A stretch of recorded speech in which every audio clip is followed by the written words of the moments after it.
Testing, mic check. 1 2 1 2 1 2. All right, good.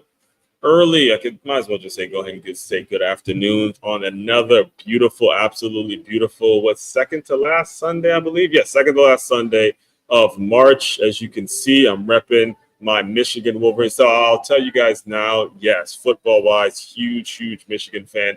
But they are my second team. They just completed they just won a game that puts them in the Sweet 16, but they're my third favorite team when it comes to basketball. When we're talking basketball, I'm admitting I'm a Georgetown Hoyas fan first, then it's the Maryland Terrapins, then obviously the Michigan Wolverines. So when it comes to this time of year, it's bittersweet seeing that two of my teams can potentially be in the Sweet 16, but the Hoyas, man, it's a problem. All right, I'm just saying it to you right now. Georgetown Hoyas, it's been long enough. I get teams having down years, but this has been a down decade for my Georgetown Hoyas when it comes to basketball. So, all that being said, it actually does bring us to, first of all, let me introduce myself to anybody that may be new to my world. As one Crookshank, one and only Moose of the speaker, former Division I college football player, current five-time published author and educator. What we do, what me and my friend Kimberly do, is we create a system. We have a system in which we have business owners. We help business owners create cohesive and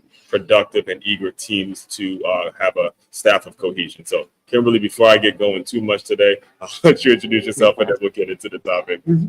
Well, nice to be here, Aswan. It is good to see you in the beautiful, sunny Florida. And I am in Virginia where allergies are crazy if you live here. But I'm Kimberly, founder of Art and HR Solutions, HR professional for over 18 years. Mm-hmm. And I help businesses and people be better. Yes, and you made it on even during allergy season. All right. Yes. So, all right. So a couple things we have to kind of just set the tone here. Today we're going to be talking about attracting the right tribe. Not only today, but throughout this entire week on the live streams, it'll be somewhat pulling from this idea of attracting the right tribe of people to your business. I'm going to look at it from different angles. And this is stemming from, again, it is March Madness. And like I said, I'm not the biggest Michigan basketball fan, but because I'm such a huge football fan, they have my attention seeing that they're doing well. Obviously, growing up in Maryland, I root for the Maryland Terrapins when we're talking about basketball. And all of that is sort of strategically, in a way, an example of what it means to attract the right tribe of people to your business and attract the right people into your whole ecosystem. So what happened is last week, Thursday, was me and again, it's official now, folks. Aswan is off the market. He does have a girlfriend now. So it was me and her. We went to see this comedian and I remember telling her actually that I don't want to look, we didn't know who the comedian was, Kimberly. So I don't want to look her up. Me, myself, being a public speaker, I want to go in there and analyze and see what I can do to maybe get on a stage, because again, I haven't ruled out stand-up comedy and stuff like that. I'm always trying to pick the brains of the folks that are out there. Again, she laughed too, by the way. So I guess that is a Yeah. joke. um, That was a good one. That was a good yeah, one. yeah. So, but anyway, what happened was I was there and I was like on my business tip and thinking about what it is she's doing that I'm not doing that's landing her on these stages, right? And what happened was after the show, me and her, we gave her like a C or a D performance. And it was like she wasn't really that great to us. But when it came to the people that were there in the actual improv, she had an incredible following. And then when I finally looked her up, I realized all the things that she's doing. And it got me thinking about a lot of the businesses that I've been a part of and a lot of the companies that I have had the great fortune of working with is there's this sense that an HR department or a hiring manager is looking to bring in a specific type of person that has a specific mindset. However, where I've seen that become a problem is you're now kind of teetering the line between actual merit and substance and somebody actually being good enough to do the job versus somebody that just looks the part and can do it not as well. And there's always this tug of war. So again, as we do every week, you got to contact my HR friend, my HR expert in terms of how are we going to strike a right balance? How can we strike the correct balance when it comes to attracting the right people in your business, but making sure they actually have some substance and they're good enough and not just looking the part? Hmm. And that's a great question. So, Mm-hmm. to me, we're going to take it in two parts because there's a Yes, ma'am. difference Let's of do it. finding your tribe for yourself and finding the right fit for your organization. Mm-hmm. You know, similar, because the first thing you want to do is you have to say, what are your goals? What are your ideas, ideals? And what makes this person, I want to start with work first, what makes a great fit for this position? Okay, so because a lot of times what happens, we interview people and but just like us, right? We found out we were from the DMV, Mhm. and if someone went to the same college as I did, or they're from the same area, if you have something in common, Right, you'll most likely, unconscious bias, choose that person not because of the fit, but right, because that's something you did. Best exactly. thing is have a framework, have a guide of, first pick out what makes a great, say, operations manager. Hmm. And then whatever that is, you create your interview guide around that and then have it scored. And so then you're looking at the score, the answers of what matches that role, as opposed to, do I get along with this person? Now, that still comes into play because you have to have a cohesive team, Right, but you and have to have that behavioral based interview guide, right. because when you put your values in there and what you're looking for, all of that's going to be in the guide at the same time. Right. And I can tell you in the last 6 months, I've probably created 20 interview guides for different Mhm. positions for that reason, because they want a good fit. They want to Right. find the right person, but they don't want to be biased in their choosing. So I want to kind of take this in a different direction because we're saying it and it's so much easier said than done. But let me just tell you a story about something I learned at the college, because you mentioned going to the right college, and you're 1,000% right. There's certain people that'll see a resume, and because it's their college, their alma mater versus a different type of college, and it could be literally the same thing on the resume, but the person who they pick is obviously going to be the folks that is from their college. And let me just tell you, so my favorite professor when I was at Stony Brook, shout out to the Seawolves, baby. All right. My favorite professor was a guy named George Ferran, and he was the first one that he taught me the foundations of education. He actually was the one that inspired me to really get into the education world myself. I didn't expect to be in it the way I am in it now because of sports and all that. But he was really the one that opened up a door for me when it comes to just looking outside of sports. And he got his master's from Columbia University in, I think they're in New York, if I'm not mistaken. It's an Ivy League school, right? And he told us a story about how when he was at the school, there was a situation where he could have failed a paper, and his professor told him, "Look, people don't fail when they come to Columbia University." He goes, "What?" They don't fail. He goes, "What if somebody does?" He goes, "Stop it, stop it." He told the student, "Look, people don't fail when you've already been accepted." So when we're talking about, hiring and getting their foot in the door, there could be things working against a person that they have absolutely no control over. They could be somebody just as smart that feels like, hey, I can't apply for certain things because I didn't have this Ivy League education or this fancy education. What do you say to those folks who are looking for business owners that are open minded enough to say, hey, I don't need some fancy education. I need actual substance, and I need sales, and I need profit for my business? It becomes such a huge disconnect because folks are moved in a direction where they feel like they have to fit a certain type of mold before they even actually have the ambition to go after certain things. Number one, bring Hmm. your authentic self all the time. Hmm. If you are you're your worst enemy when you try to be someone else. Right. And so if you bring your authentic self all the time, then your tribe, your job, your life will attract the Hmm. people that are like-minded. Right. Because you want to be around people that are motivating, and Hmm. or whatever you're talking about a sales job. Yeah. You could go in there and sell yourself. That's your number one, but you're going to sell yourself of who you are, Hmm. not from where I went to school at. Right. So when people could tell when you're being genuine, Right. that's all you have to do.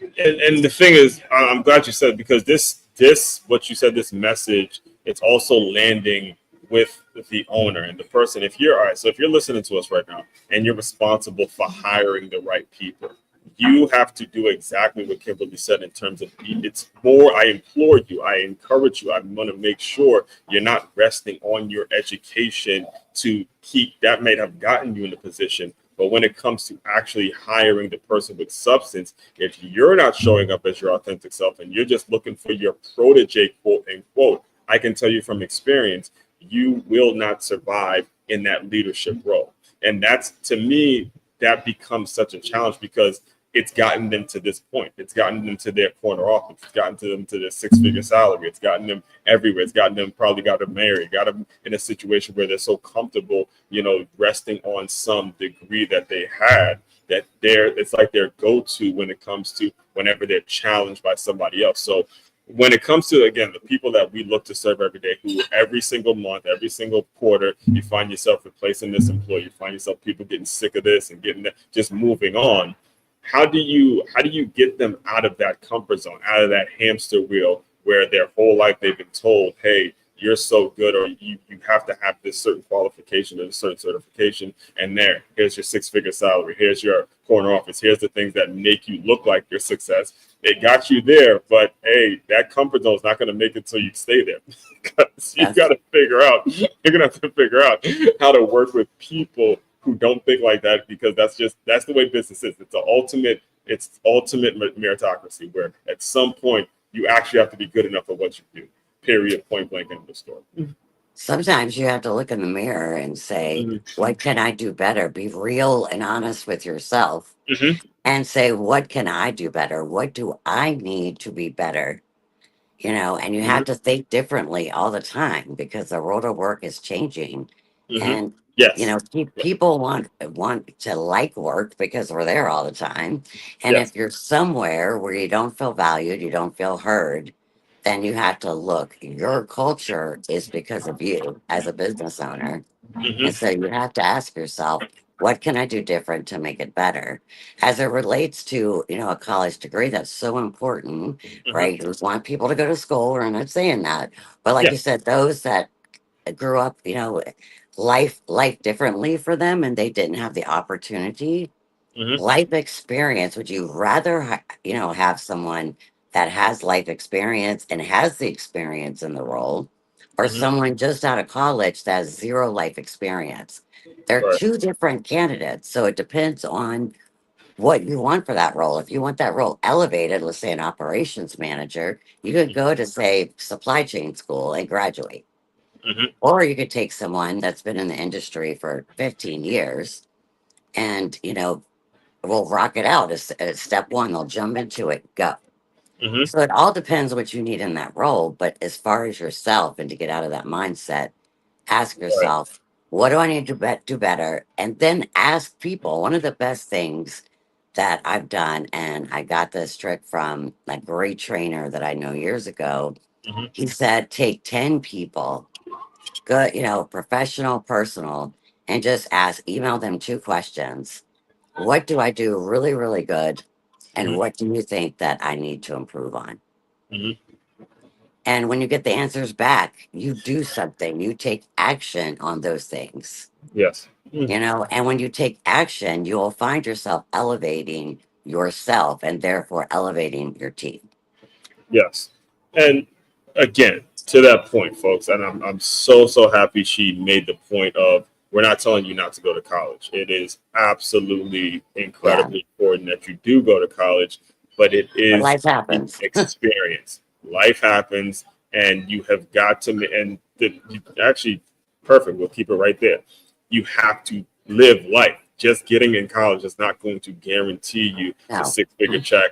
That is the lie that they have told you, and they've told you over and over again. And unfortunately, there's some people who have just been in the right alumni network, and the right alumni network. You've went to school with that mindset, and you've actually gotten that six-figure check, and then you start having life happen to you. Unfortunately, again, wife gets sick, kids get so, well, something happens, and now you have to deal with life and something that you're actually not prepared for. When you have that year, again, and I'm sure you can resonate with this as well. When you go from being 18 to having this warm, comfy situation that you're in, not saying everybody, but that's the majority of the situation, to now college graduation happens and now the world's on your shoulders and now you just simply have to figure it out. It's what are you going to do within those 4 years that's going to give you life experience. That life Yes. experience is what's going to make you more valuable, even if you decide, look, I've worked enough jobs, I'm ready to run my business on my own because of all the things I've picked up. How are you going to make sure you're doing that? And when you mention being your authentic self, it's a lot. it's not easy. I get it. Okay, it is a It's not. lot easier said than done because there's so many distractions out there, especially with the internet, especially with the way we go about working with people now. Is you have to look yourself in the mirror nowadays and ask yourself exactly what it is am I supposed to be doing. And I guess the question I would have now is, now that we've covered it from the kind of the owner standpoint, the person who is already in that place, when it comes to these younger kids that are coming up nowadays, they have access to this information. And I can't speak for the younger generation. I can know from my niece's perspective is that they are coming into this world now where they really are seeing more, and they don't feel the need to necessarily go to some fancy university. They don't feel the need They to don't. say, okay, I Yeah. have to go to Harvard. No, I'm going to go be a YouTuber. I'm going to go take some AA credits. I'm going to go do some things in my high school to where, why would I go waste the money on some major university, some fancy university, when I can go and create these experiences now? How do we balance that mindset? Because as good as that mindset may be, it's not for everybody. What are some of the things that you would sort of say to a younger person that's coming into their high school world about, at least from the HR perspective, in terms of what they can be doing to make themselves a little more valuable in the workplace with this digital world that we live in now? You have to find out your why, so seek, everybody has values and how they think. Hmm. And so, but a lot of times people say, well, what do you want to do? I don't know, Yeah, or yeah, whatever comes exactly. up, This is right? even that if they have a job, at some Yeah, point they know it's 2 weeks. I'm getting paid. What exactly are you gonna do with the money? right, I said it on multiple occasions. I used to be right. the stupid one that took my check at 19 and bought a fitted cap every single 2 weeks, no matter what. Fitted caps that I don't even own anymore. That's how stupid I was. So this is before I read Rich Dad Poor Dad, folks. Okay, so that's how you know I'm qualified to tell you this stuff. I used to be the idiot that did that stupid shit. But the thing is, people always are drawn to what makes them happy. Hmm. And if they sit and think about it, like I like helping people, Hmm. I like elevating them to where they're confident and they feel good about what they're doing. I like giving leaders confidence to lead in a different way and with different people. So I'm Right, drawn to that. And so that's my purpose. Your purpose is what you are always find yourself doing, whether right, it's in your personal life or your professional life. If you're right. drawn to it, you have to sit and write it down. Don't Yeah, get it on a computer. Don't get it on a tablet. You yeah. sit and write it down. These are the things I like. These are the I'm things I so don't glad you like. brought this up. Uh, It's right here in front of me, guys. A teacher gave me this. One of my colleagues in teacher one. I have it to this day. I don't even know if she knows that, but every time she says something, I'm here with it. I'm here with it, man, all the time. because when you write it down, it's Mhm. different. It's just different, Yeah, and it sticks with you differently. So when you write those things down, right, it's gonna be very clear what your right, purpose is, right. Every week. and Yep. then you make goals towards your purpose to make it. Right. Every week. So here's the thing too, and I want to make sure I mention this story before we get to the questions, because one of the things that has to get mentioned as you're thinking about the younger people and how they get into the right situation, you gotta take initiative. You heard Oh me, folks. yes. You have got to take initiative. I'll give you a quick example, and then we'll get on to the questions. Is when it was my first summer when I finally got to Stony Brook in college, and this was my dream school, Kimberly. I was of the mindset of, if I graduate here, everything's going to be good, and Stony Brook University, a major public university, and all that. However, I learned quickly that wasn't going to be the case, so I had to work throughout the summer to stay, playing football and be a part of summer workouts and all that kind of stuff. And then, so what happened is I got told by the head coach to contact a teammate of mine about a certain work study program. And that teammate told me to contact one of the assistant coaches. And that assistant coach is who put the good word in for me. And what me and this teammate did, and this is a player who went on to play in the NFL, what we did throughout this entire summer was we were getting the dorms ready. We were out there cleaning rooms, taking out trash, making sure the bedrooms were good. All this sorts of stuff that we, as college football players, other ones who were on scholarship would have probably felt like they were too good to do these things. However, for us, we learned the work experience, and it was because we took the initiative. So we didn't walk around with this mindset of just because we're on, we're playing on the football team or because we're on full scholarship, like a lot of our peers did, and they probably have troubles figuring out what they're going to do now. We actually had to work. And I want to make sure I explain that to you guys as young people, because the person that brought us in, that hired us to do that work study program, here's what he said to us. He goes, anybody that Coach Golf calls me about, I try to look out for. It had nothing to do with what school, but it was because that specific guy, Coach Golf, who's not even in coaching anymore, called him about this guy, and now he's got a position. That's the way it should be, and it had nothing to do with degrees and anything like that. It had everything to do with the initiative and finding the right match. So I'll let you if you want to comment on that at all, then we'll get to the questions. I want to ask. So Oh, when you were there she is, working, Shirley. She's on. That's her name. oh, Hello, hi, honey. Shirley. Good to see you. So let me Thank you ask you for a the question. Bible. When you were out there Huh? and you were working and you were doing all these things, you met other people, right? And you Exactly. had Oh my God. conversations with them. Man, when I tell you we met other people, it were people who were in the business. I'm talking about folks who weren't football players. And they had to, Right. I'll never forget, because it wasn't just cleaning up the rooms, it was also cleaning up the bathrooms at these dorms. And I remember dude coming in, he goes, "Oh, they shit all over the damn floor." And I had to clean it up, I had to clean up the toilet paper, I had to do this. This was perspective we were getting as players, that a lot of these guys who were on full ride, again, not paying a cent, still complaining about being on campus, they weren't getting this perspective. But we were actually getting this perspective. And that is what's key. Yep. And also look at the relationships that you developed Mm-hmm. by getting out of your comfort zone and 1000%. meeting people that you may not have met otherwise. Right. Meanwhile, this other group of people are going out with each other.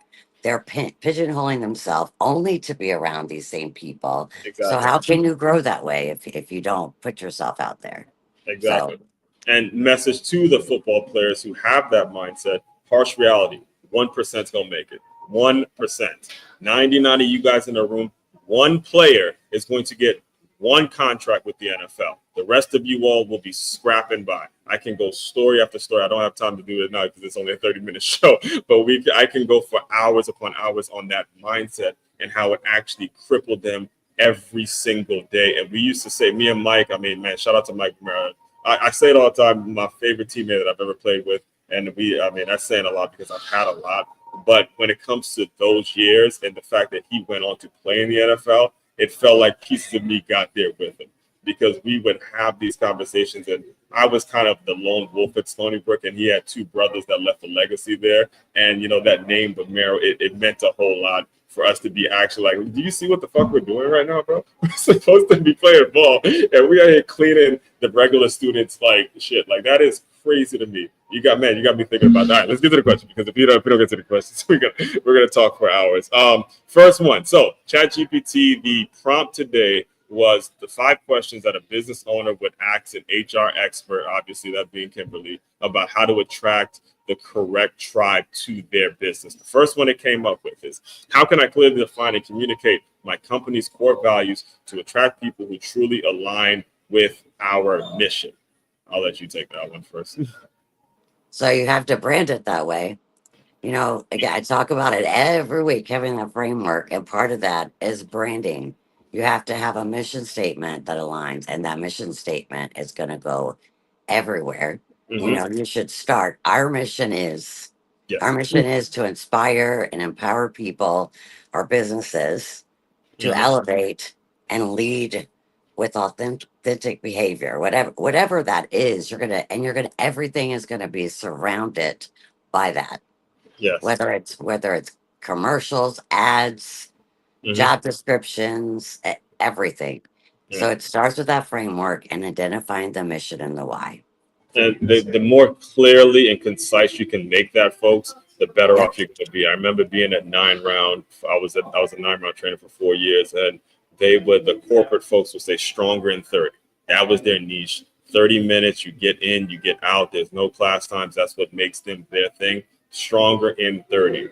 3 words, guys, 3 words, and they would run with that thing and run with that thing and run with that thing, and It has it to be worked. good. That's a Again, good point. The more concise, the more yeah, clearer people understand it. the Yes. busy moms, think about all the excuses that folks have for not working out. You have no excuse. There are no class times. It's 30 minutes, and you get just as good of a workout as anywhere else you'll be. Period. Point blank. End of story. The more concise you make it, the better off you guys are going to be. So, question number 2 is what hiring strategies help filter out candidates who don't just have the skills, but also the mindset and energy that fit our culture. Oof. Create your application. Everything's going to be around your culture and your mission. So Mhm, create behavioral based interview guides, but it starts with the application. So you're going to put questions in there, and you could do it during the application. And in order for the application to go through, they have to answer, say, 3 questions yeah. and Yep. base it around that. And so they will automatically be filtered out if it doesn't align, Yeah, and it's with your work. mission. It's work, business owner, to create what the 3 questions are going to be. You can't be Yes, in it for the money if you're going to create the 3 right right. questions. This is what I've seen is that you have folks in position of these power, but they themselves aren't really bought into the company culture themselves because they're in it because the check was obviously nice, and then they end up bouncing around trying to figure out what they need to be doing and things of that nature. So, Well, number they're called 3. knockout questions, and I just created for a company this week those knockout questions, and don't make it a 42-page application because Mhm, you don't need all of that information.